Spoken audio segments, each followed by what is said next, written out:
جلوسی ستا په دې ملک کې بیا د یو کس فیسبوک کار نه کوي د یو کس واټس اپ کار نه کوي لیکن د حضرت شیخ ادریس چې په کوم چینلو بیزتی روانه وه ولې هغه چینلو والا گرفتار نشو ولې هغه ایډیانو والا گرفتار نشو بیزتی ورله ولې کوله چې ستا د دې ملک د دفاعي ادارو د هغې چې کوم دی سې کړې ده د هغې مرستې کړې ده د هغې ملګرتیا یې کړې ده لہذا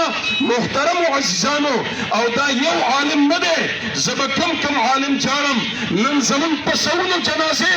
دا د باجوړ په خاوره باندې دا اوچتې شوې تاسو ته تاریخ زه دوهرایي نه کومه دا ما نه مخکې مقررینو دا بیان کړل چې کوم محدثین دا په دې خاوره باندې دلته شهیدان شو چې اتیا کاله کې داسې یو محدث تیارېده د هغه ما نه په منټونو کې په ګولو باندې شهید کې نن د شیخ ادریس کیله دا په وینو باندې سره ده په دې واټساپ او په دې فیسبوک باندې دې خلکو چې کوم دی سیب وکته لہذا محترم عزیزانو نن داسې مړی زما په علاقه کې وشي چې د هغه کور والا ته پته نه چې زما دا بچی چا وجلی دی ښځې ته پته نه زما دا خاوند چا وجلی دی رور ته پته نه چې زما دا رور چا وجلی دی لیکن ډي پي او د علاقې اس ایچ او له د 24 ګنټو ټاسک ورکي هغه نامعلومه قاتلان هغه په 24 ګنټو کې د عدالت په کټهره کې ودرئ زما د پاکستان د ادارو نه دا ګیله ده چې تر اوسه پورې د یو محدث د هغه د وینې قاتل دا تر ننه پورې ما د عدالت په کټهره کې ونه لیده لہذا محترمو عزیزانو چې نن د هغه د مجرم پته نه لګي زما ته دا اندازه ده چې نن د هغه قاتل دا ته په خپله باندې نن په بلوچستان کې دا د علماو او د مدارسو ډېره راتنګه کړې ده ما ته ستا د خیالاتو اندازه دا د بلوچستان د مدرسو نه لګي لہذا محترمو عزیزانو نن مونږه په دې باندې زما د خدای په ذات قسمی زه په مرزو کې په یو واده کې وم او چې کله په انډیا باندې پاکستان حمله وکړه زه نه وم خبر زه شیخ ادریس په یو میز باندې ډوډۍ ته کېناستو هغه د فوج صفت شروع کړ مې چې ولې ته خبر نیسه انډیا سره داسې وکړل انډیا سره داسې وکړل دومره د خوشحالۍ اظهار وکړه خو زما یوه ګیله ده موږ د علماو د هغې فوج د هغه اقداماتو او د خپل دفاعي قوتونو د هغې مرسته کړې ده ځان هم خطراتو سره دا مخامخ کړی دی لیکن ستا اعلانیه وه چې ما په 2 ګنټې کې په انډیا کې 27 مقامات دا هټ کړل خپل ټارګټ مې پوره کړ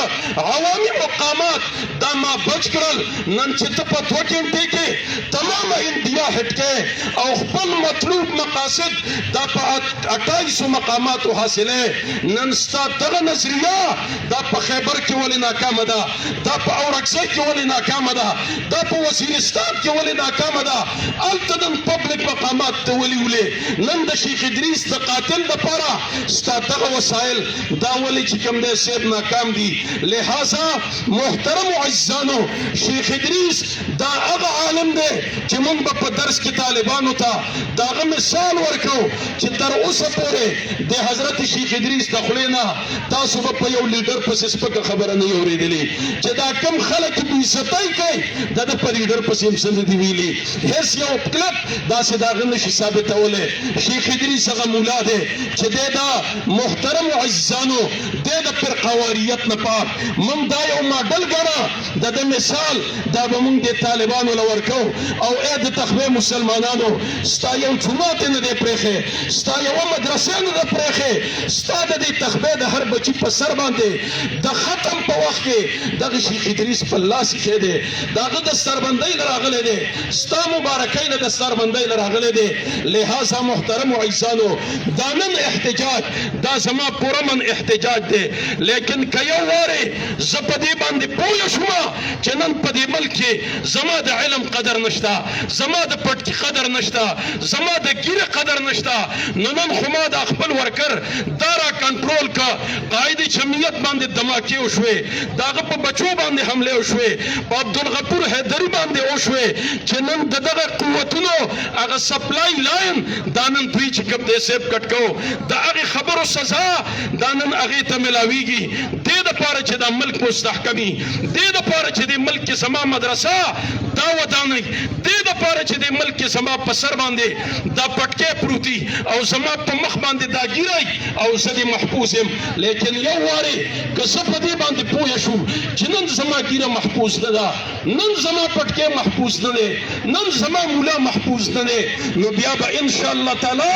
بیا به په هغه شکل کې در له مخې له راځم چې بیا به تعالی د کنټرول چل نه درځي انشاءالله.